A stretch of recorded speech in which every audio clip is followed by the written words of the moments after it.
Hey everybody, welcome to Excited About the Gospel. I'm Jason Harwood on a Purpose and Meaning interview podcast today. We've got two guests joining. So excited to have RJ Rouse and Adam Fink. Adam and RJ are the duo that is known as Northwest Stories. If you have not yet checked out Northwest Stories on whatever music streaming platform you use, Spotify, Apple Music, Amazon Music, go check them out. Really great stuff. RJ and Adam based out of Meridian, Idaho, and they focus on songs that uplift people. Most recent album released is called Eternities, which is a storytelling album that kind of follows this story of two friends who meet up. You guys want to just take us real quick through sort of what we'll get if we listen to the Eternities story album? Yeah. Do you want me to take it or you, Adam? Go for it, RJ. All right. So it's basically the closest thing you can think of is it's like um an audio play. Hmm. And so yeah, it just the whole thing it kind of sounds like a movie as you're listening to it. Um I guess it's a radio drama. That's the word I was looking for. Yeah. It's a radio drama, and it's of two friends, yeah, that reconnect, and there's a lot of heavy topics. So we talk about suicide, we talk about God, we talk about pretty much everything in there, and so and then a lot of the answers come through the music. So the music plays a vital part of the storytelling of the whole album. Yeah. A couple other places you can find. You guys are on the Songs of Devotion Volume 2. If you haven't checked out Songs of Devotion yet, also very good. There's two volumes and it's mostly hymns, but done in sort of more modern, maybe more modern takes. And you guys covered the song Let the Holy Spirit Guide. So if you just go to the church's website, look for Songs of Devotion Volume 2 at churchofjesuschrist.org. Let the Holy Spirit Guide. You guys also worked with Strive to Be, which does a lot of the music for like the FSY music every year. So lots of places you can find Northwest Stories. I recently saw you guys live and in person at Timber Jam at a cute little town here in Idaho called Crouch, Starlight Mountain Theater. If you want to do something fun, come to Idaho, go to Starlight Mountain Theater, outdoor theater up in the mountains. It's beautiful. And then Timber Jam next year. Uh, Very good. So thank you guys so much for being on the podcast. I'm excited to chat with you. For sure. Um, I noticed from listening through a lot of your music, and you sort of mention it there, that there's a lot of kind of a theme of finding your way through life, finding purpose, finding meaning and value. How much of that is sort of autobiographical for you, and how much of it is just sort of, that's a topic that's maybe easier for you to write about? Um, yeah, I think it's both. I would say, I mean, I think it's all very clear for everyone that we all have hard things that we're going through. And one of our missions with our music is like we always want to be uplifting to people. And that just, you're going through, at least for me personally, going through something difficult. It's like, okay, what can I take from this and apply it better and then teach that as like a lesson to people that might be listening to us. But that happens a lot for our songs. Yeah. And you mentioned mission there. How did you come to sort of that mission of we want our music to be a place where people can go when they're having difficult times to find positivity? How did that become part of your purpose? Um, I'll say a little bit and then you can probably add to it, RJ. I think like Christian music has always been around, but I think Christian music with like that uplifting message has always been seen as kind of like corny and cheesy for like the mainstream music scene. And I don't know, it was about 10-ish years ago when I first started getting into songwriting. I started listening to this artist who he wasn't talking about church things, but he brought me so much peace, and I felt so like the spirit strongly listening to him. And I was like, man, there is like this music gray area that's like, this isn't a hymn, but I'm feeling the spirit stronger than I hear or feel when I'm listening to hymns. So I'm like, man, that's such a cool area to live in where you can listen to something that you don't have to listen to on a Sunday when you're driving to church, but you like still take these good uplifting messages with you. That's kind of been one of those guiding principles for our songwriting. Family-friendly music, uplifting, feel the spirit, but it doesn't always sound like a hymn or a church song, you know? Yeah, you can listen to it on your way to church, but you can also Totally. listen to it Yeah, the other 6 days of the week. Yeah. exactly. Exactly. Yeah. Yeah. Yeah. And how about for you, RJ? How did that, what process did you go through to come to that place of saying, this is what we want to do with our music? Um, I don't know that we ever were like, we didn't really necessarily like sit down and say like, this is the type of music we're going to make and it has to be like this. I think it kind of naturally came out that way. And then like, as we were making it, it was like, yeah, I think like we should like continue to like make uplifting music. But the reason it's important to me is I just think music is so powerful. I think it actually affects your life, like your day-to-day life in a major way. I look at some friends and people I knew who didn't listen to great music. I look at my life in times where I haven't listened to great music and then times where I did listen to like uplifting music, and I think it made like a lasting difference, like in a big way, I think, for a lot of people and for me personally. So I remember, I think I was 14 or 15 when I turned on the radio and I didn't know this channel existed. I don't remember what it was. I think it was like 89.7 or something like that. But it played started playing songs like Need to Breathe and some other country or Christian artists, and I was like, man, this is like really good. And I got really into it. So it made a big difference in my life. Yeah, I'm older than you guys, I think by maybe about 20 years. So when you talk about how like uplifting music used to be corny, I mean, the 80s was the heartbeat of corny LDS.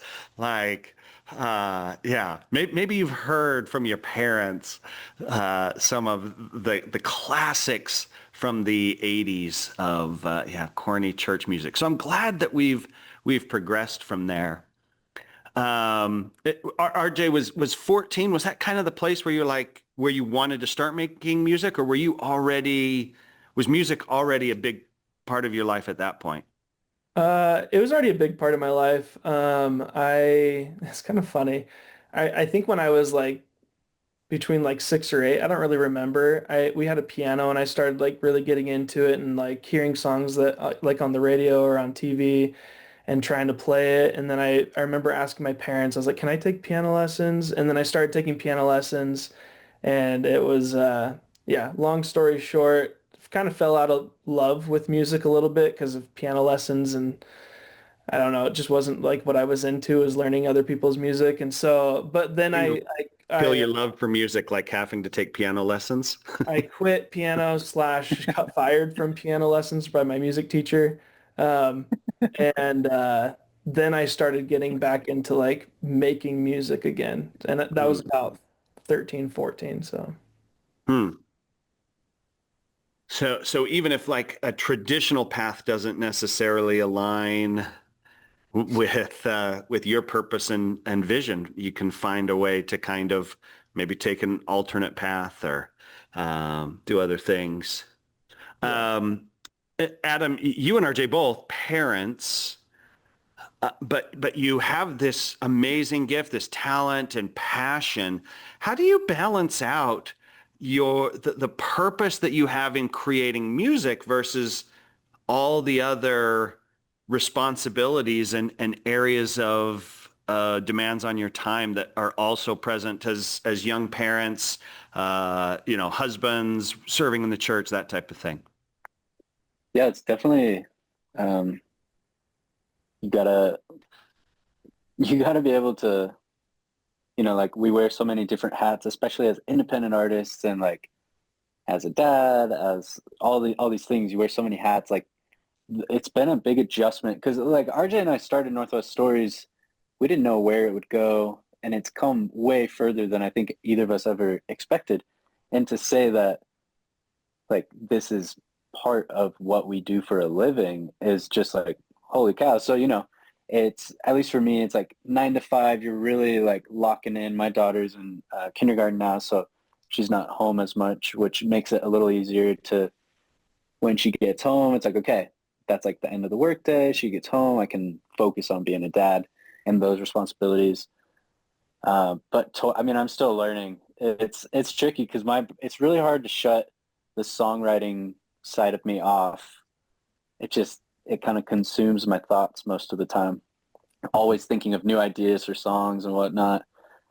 But yeah, I don't know if that answered it, but And is there like a notebook? How do you capture that? Are you like pen and paper, or now is it digital where, some lyrics maybe pop into your head and you're jotting them down? I think it depends. When I'm just kind of in the hustle and bustle of a normal day, I'll use my voice memo app, and I'll either kind of, because the things I like to keep record of are melodies and then quick little song, I guess that would still be melodies, but like with combination of lyrics. And those are the things that like when you create it, you're like, oh, I don't want to forget that. If I can remember that, I can create everything else around it. But voice memo app, the notes app is where I kind of collect all my ideas. I don't think I'm as much of a pen and paper person as I would like to be, but I do it occasionally. That's just when I'm really dialed into one song. Yeah. Yeah. For those of us with no musical talent, really, I'm always amazed at how this happens. So you're just walking around on a normal day, and all of a sudden, is it more like lightning bolt? Like all of a sudden, like does a melody, like you just hear music in your head that, and some lyrics to go along with it, or how does this happen? It's totally different every time. So at Timber Jam last year, we did a whole little section about this. Like the only time it's ever happened to me, I've had a dream come to me in a song, or sorry, a song come to me in a dream. Sometimes it is just walking around. You come up with, I don't know if you like sing when you're just walking around doing random things around the house, or you like say something to your kid. At least for me, I'll like, oh man, this is such a silly example, but like I was holding my son, he's 9 months old, and I was like, let's go play. And then I was like, oh, like, how do we sing that? And I came up with something that I'm like, hey, this is actually kind of interesting. Like make a song about taking your kid into the toy room and playing with him. I don't know if that'll be a song, but I was like, that's actually a cool melody to kind of work with, and silly examples like that. It's totally different every time. Certain melodies, you find the word right away that you want to keep, and then we've had songs where we had the melody and then the words came to us even a year later. So it's totally different every time. Yeah. RJ, maybe talk to us a little bit. Have there been moments along the way where doubt or like you've started to think like, is this really what I'm supposed to be doing? And how did you move through those times? Yeah, like all the time. I mean, I never thought I would do this. So that's the weird part to me is like when I first started working, when I first started doing music, like kind of serious, I would tell people like, oh yeah, I'm not really like a musician. But then like the songs would take off. And so it was kind of like for me, I mean, for me, it's different than what it is for Adam. For me, it was kind of like, it felt like it was forced on me a little bit more than I would like wanted it kind of a thing. And then like other situations, like some people would be like, oh, you can't do this, or they would like take advantage of us. And so, or me. And then I'd be like, I'm going to do this a different way. And so I don't know. It's kind of like anything in life where where things just seem to kind of happen and you can't really like force it to happen. You can't stop it from happening. It just kind of is happening.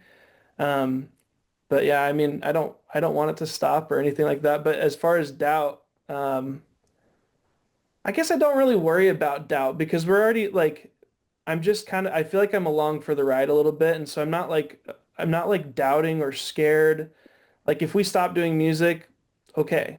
If I was told like don't ever do this again, whatever. So I don't know if I worry about doubt too much with that. But Mm, I mean I doubt it all the time. I'm surprised of where we are, to be honest. yeah.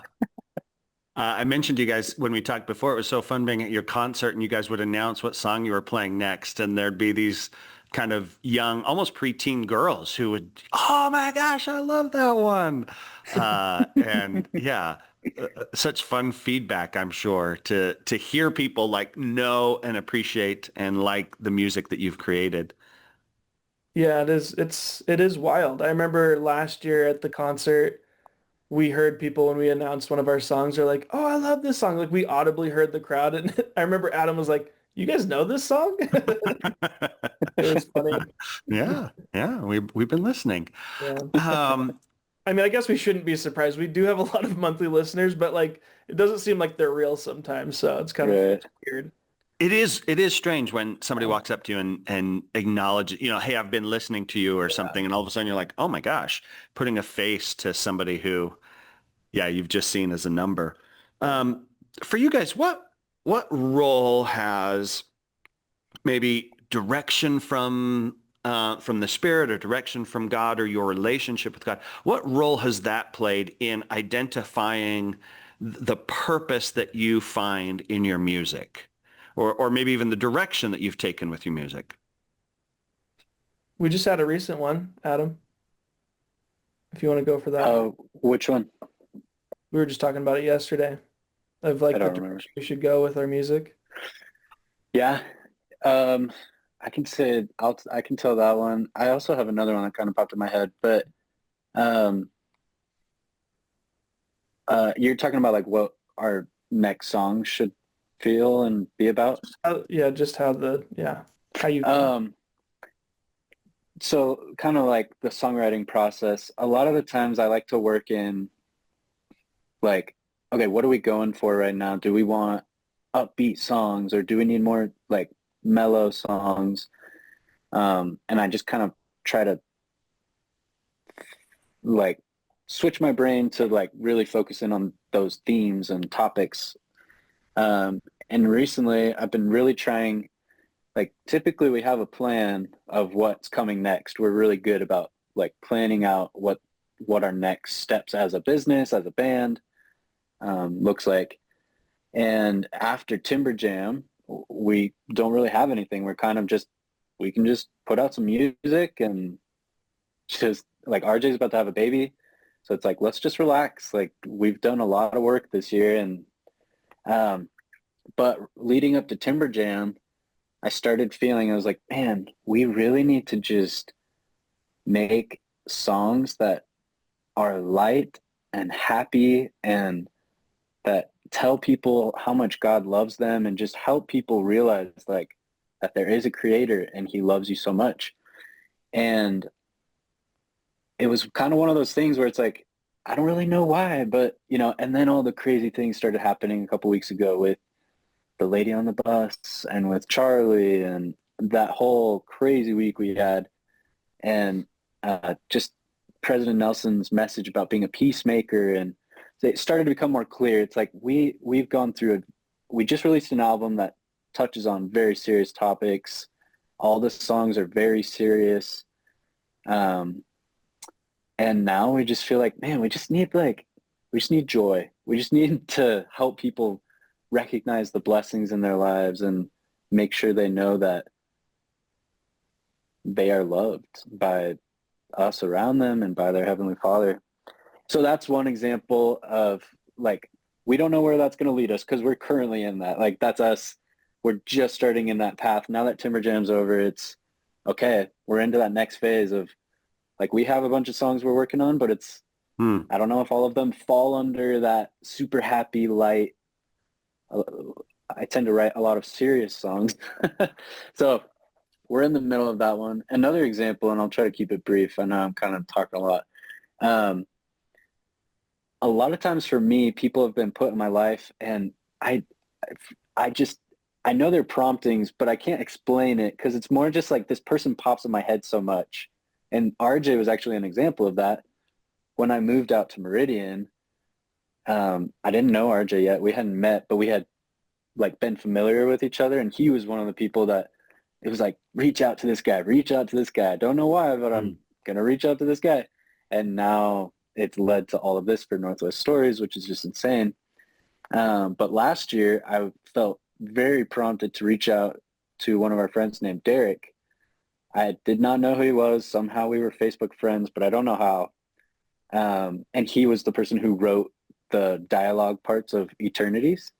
But way before Eternities was even an idea and created, I had such a strong prompting to reach out to this guy, reach out to this guy. And I was like, hey, I don't know how we know each other, but he's a filmmaker. He's a film writer and filmmaker, director. And I was like, I see you do movies. Like, I'm a musician. I don't know if there's any collaboration potential or whatever. And then 6 months later, we came up with the idea for the album.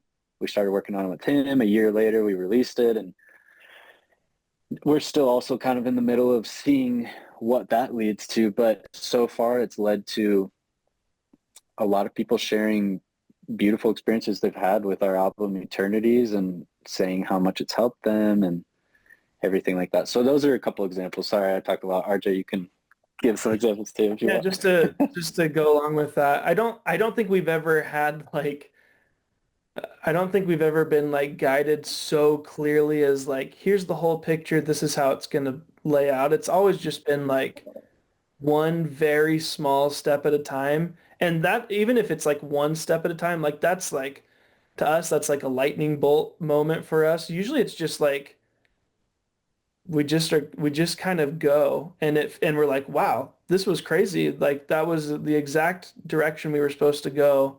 It feels like, and we just, I don't know, it feels like we've been guided sometimes with knowing and sometimes without knowing all the way. So yeah, it's interesting. And then one of the struggles is, sometimes we're just going and then bad things happen too. I mean, you guys, some of your music talks about this, some of the challenges and difficulties. How have you worked through the concept of like, hey, these bad times, these difficult times are still part of God's plan, and it's all part of the forward moving purpose for your life?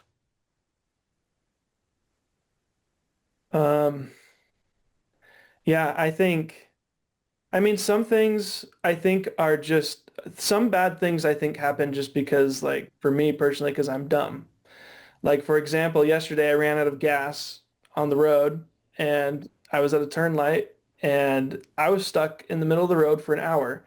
I don't think that played any purpose. And that was just a hardship that was just because I was dumb. Um, can God use that to help me? Probably. Like, I will definitely not do that again. So that was like a learning lesson. Um, but other things that like where it wasn't my fault and bad things happen, I've had that happen a lot in my life. But I've noticed that it shaped me in like a way that I couldn't have been shaped otherwise. And so I see those as like, as hard as they were, I see them as like sacred. Like sometimes it feels like in my life, I'm like, man, I was placed with like the worst people that could have probably treated me worse than anybody else in my life. And somehow that was like perfectly needed. And there was nothing I could do to stop that or anything.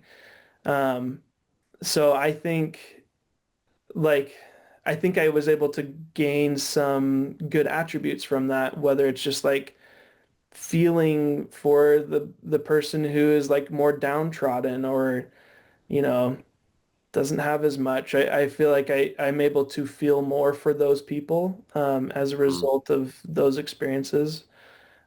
So yeah, I think there's dumb things, maybe no purpose other than just like, hey, you're dumb. And then there's other ones where it's like this was divinely it was just a hard moment divinely. Yeah. We live in an interesting time. Like anybody that wanted to could like write some music, strum a guitar or now like Just AI. just AI. Yeah, there's whole AI bands that have like millions of downloads on Spotify. Is it more challenging now than maybe previously to have success in writing music? How would you kind of see the current music landscape? Um, Oh man, that's a loaded question, Jason. yeah. There's a lot we could go into. Because like an independent, I think, is it easier now to be an independent music producer than it used to be? Because I you think can go direct to Spotify? I I think think it so. totally. Or sorry, go ahead, RJ. Okay. I think so. I think it's easier and it's harder. It's just like it's kind of like the college degree where like it still is like is it easier to get a job now? I don't know. I didn't live back then, so I don't really know. It seems like everybody has a college degree. I don't know. I think it's I guess how I would shape this, I don't know if it's harder or not, but I think it's better because I think it's more important that more people can make stuff. Um, I think it's also kind of like politics. Like, are you on the good side of the algorithm or the bad side of the Mm, algorithm? I Yeah. think that plays a bigger part right now than anything else, honestly. Yeah, because anybody can go put out music, but because anybody can go put out music, there's like tons of Yeah, music that's not really all that worth listening to. right. Just totally. because anybody can do it. But maybe some avenues for independence. Um, Adam, if I know at Timber Jam this year, there was a young gentleman that was singing uh, that just barely got into music. Maybe other people have come to you. If people feel like music is part of my purpose, music is what I want to do, are there some steps, some lessons you've learned about uh, kind of finding the level of success that you've had that you share with others? Oh man. Um, totally. If it's just giving someone like the first steps for what you need to do is really just start and you'll kind of figure it out as you go. That would be like if someone's writing songs, there's really no it does you no good to not put them out. You just got to put it out and see how people react and then put out another one and see how people Mhm. react and put out another one. And that's kind of what we did. We didn't have a plan. We put out our first song as a band and it started to do well and we're like, oh, I guess people want to listen to us. So we just kept going from there. Um, yeah, it's really interesting for people who are looking to get into this. You have everything you need, every tool you would need. You have access to it now, and I think that's kind of the like it's easier to be an artist, but to find your fan base and to grow your channel or your artist page or whatever. I do believe that takes quite a bit of strategy and skill and uh, just kind of like a business mindset. We never really saw it as, at least I, before we started Northwest Stories, I never saw music as a business. I just saw it as just like a hobby where I just kind of made things for fun. But it takes quite a bit of planning. Like I would say majority of our time, if we're not writing a song, it's just planning things out. And yeah, yep. It takes I a still lot. kind of see it There's a as a lot of things hobby. that go into it. I still think it's a It hobby. is. It's just we can justify it a little bit more. Because I That's think right. even like Justify it. even if we made no more money, I think we would still be doing exactly what we're doing, maybe just not For as much. sure. No. Yeah, that's true. And yeah, that's an interesting comment about purpose, right? Like sometimes we get wrapped up in trying to make money with like everything we do. Um, but a lot of meaning and purpose in your life doesn't necessarily tie to financial outcomes. Right. Totally. Um, yeah, which is an interesting thought. Would you keep doing this even if you didn't get paid to do it? 100%. Um, I can answer that 100%. Percent. yeah, yeah. So sometimes I think if people are trying to find their purpose and what's their meaning, maybe that I've heard that, question. What's something that you would do even if you didn't get paid to do it? And we were joking around. I've been podcasting now for 9 years, and I think I've made about $20 total. So, but I just love doing it. So, Yeah. yeah, yeah.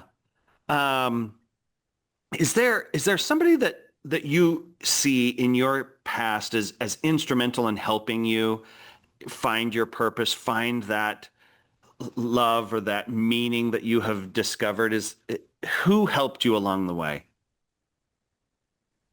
Maybe RJ. We'll kick that one to you. Love of music.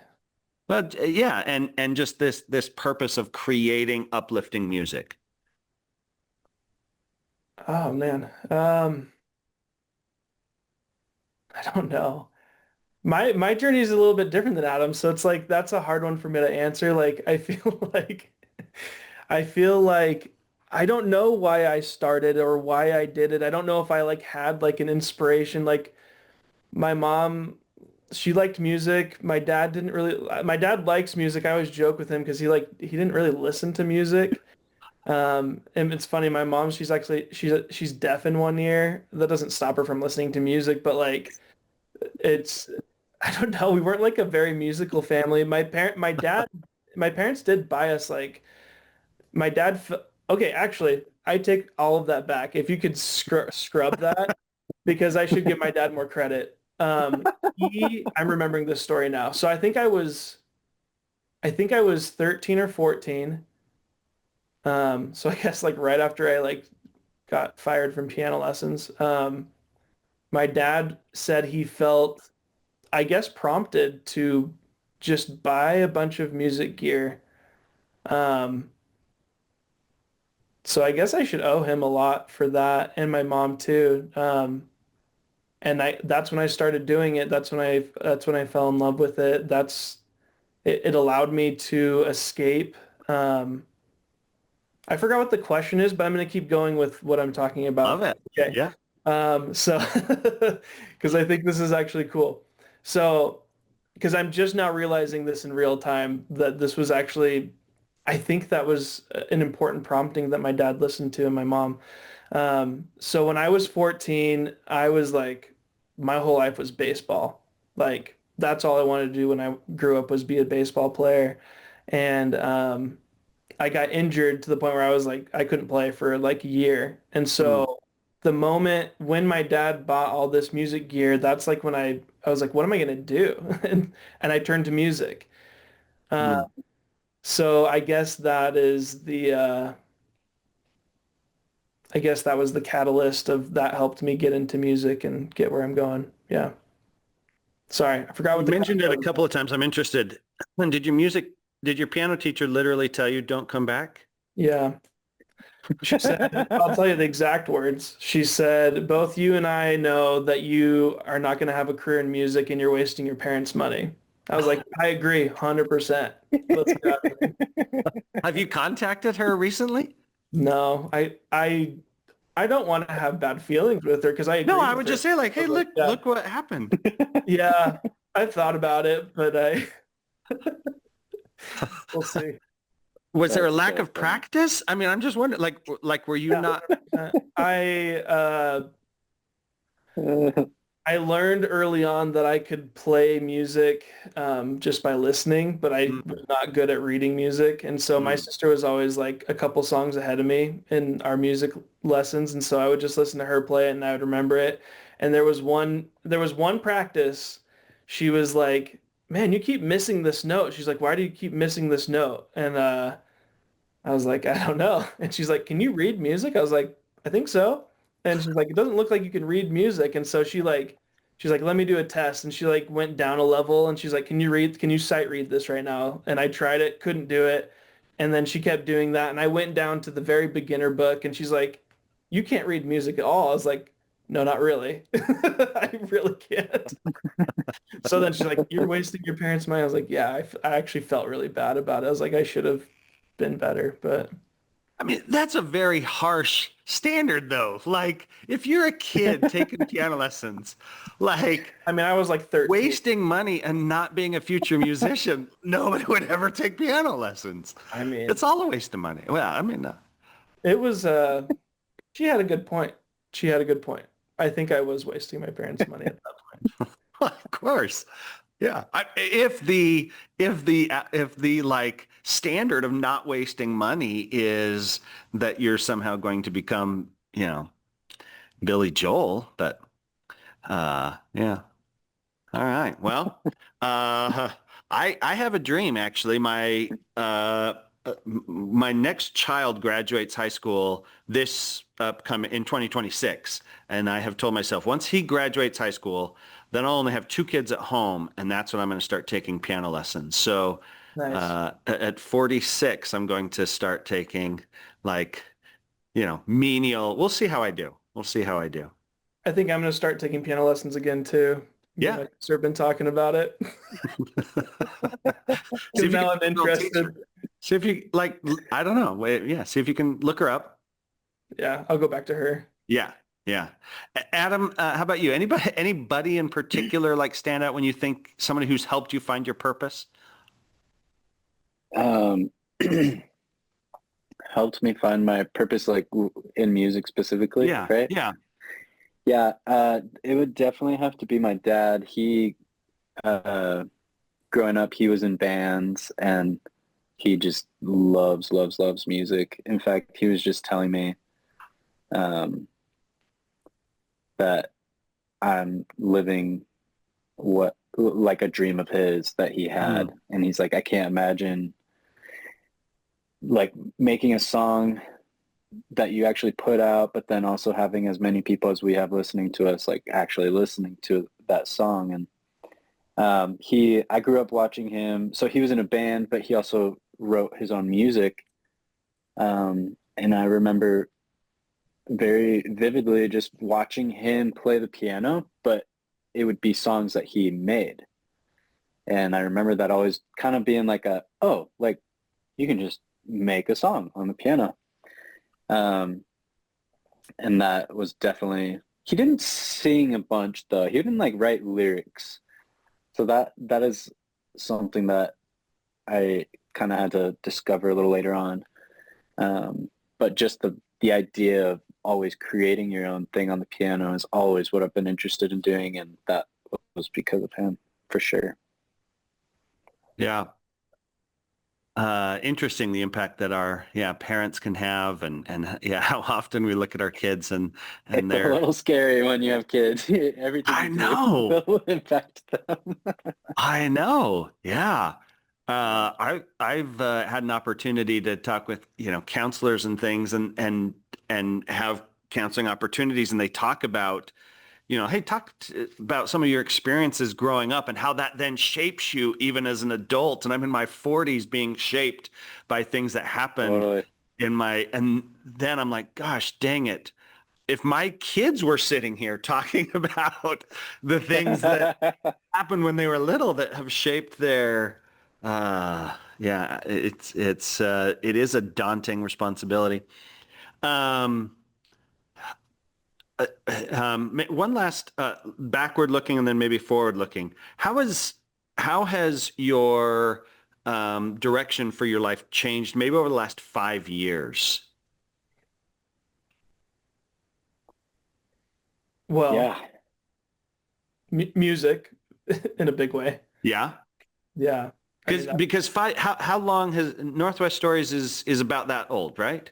about, yeah. Yeah. So kind of the beginning of Northwest Stories is about 5 years ago.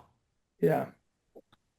When you Yeah, look we've back been then, what was, I mean, what were you driving towards then that is different than what you're driving towards now?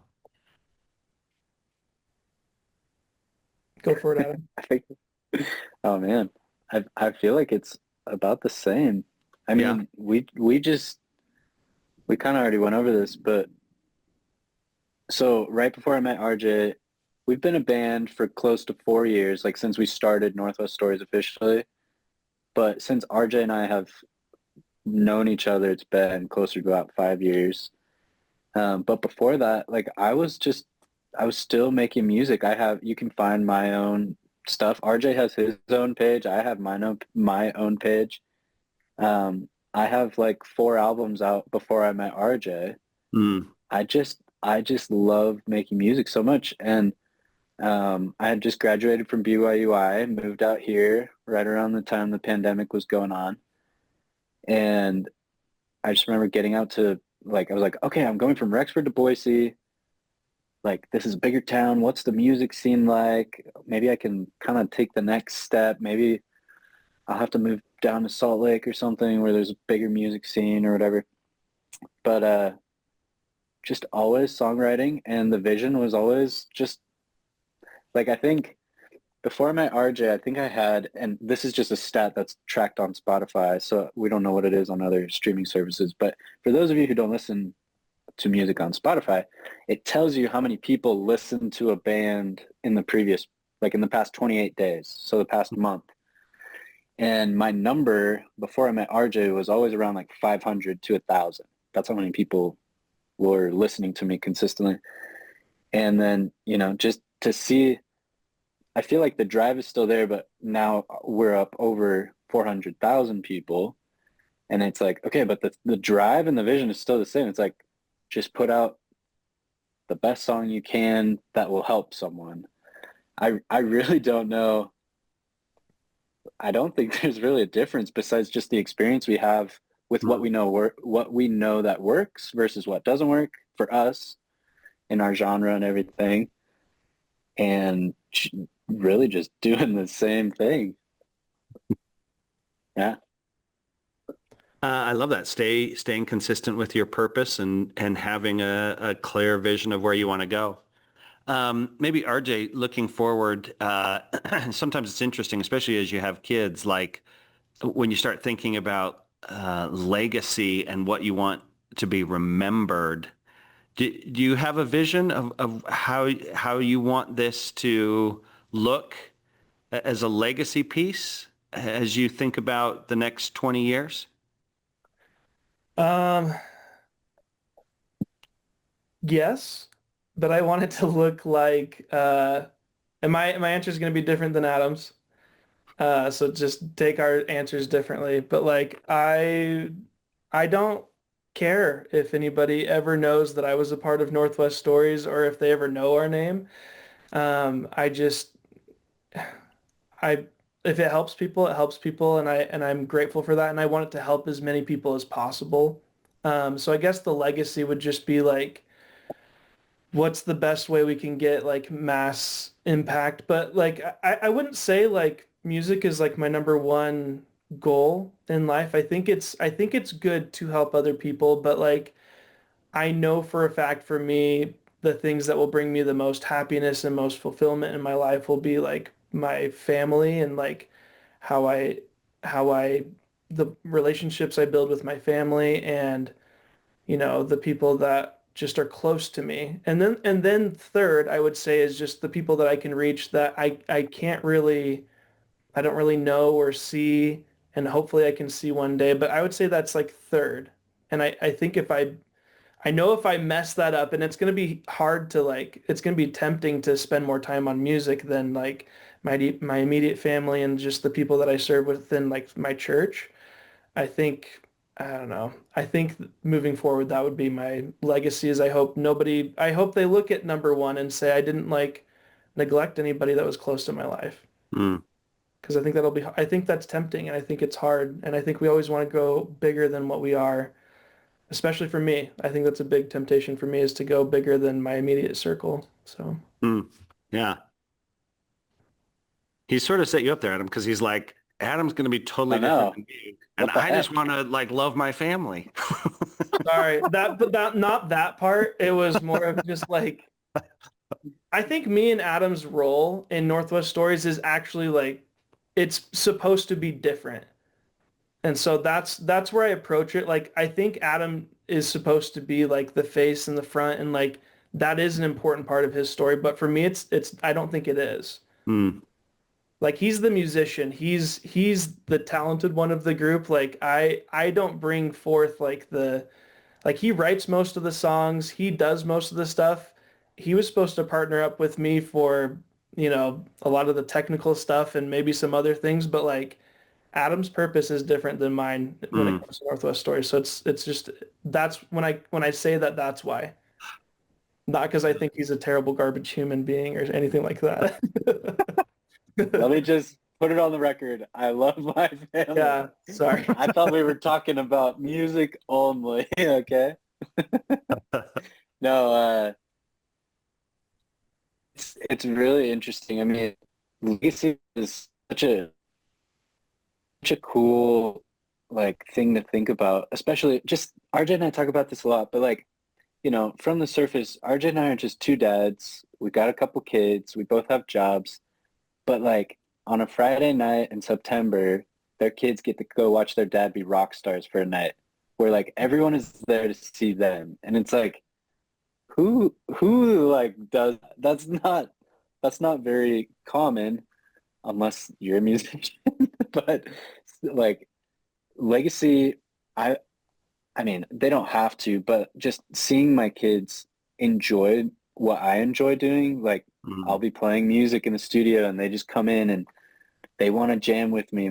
Like I said, my little boy, he's 9 months old, but he already starts like bobbing when I'm playing music and he gets so happy. And my daughter's super into it. But just like legacy for me, I feel like now that this has taken a more, just a bigger, this is way bigger. We've talked about this a lot. We did not expect any of this to happen. We did not really try. We're not signed, so we're not like signed to a label. We're just kind of doing it ourselves, and it's growing organically.